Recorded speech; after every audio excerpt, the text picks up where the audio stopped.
for Mexico and I need y'all's help. I ordered my favorite romper in a couple different colors. I need you to tell me which one I should take with me. So here we go.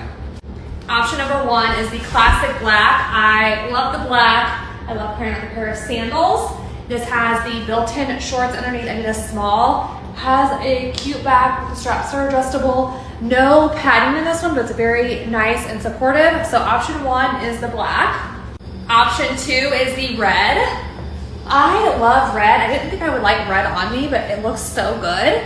So option 2 is red, which I'm loving this as well. Like I said, I love just throwing these on, running to breakfast, doing errands in them. So cute. Or would you do option 4 in the brown? Do you guys see why I'm having so much trouble picking? I love all 3 colors. Like I said, love the fit of this romper. I actually also have it in the navy, so that's another option that I could do. But this is so cute. Comment romper and I'll send you all the links.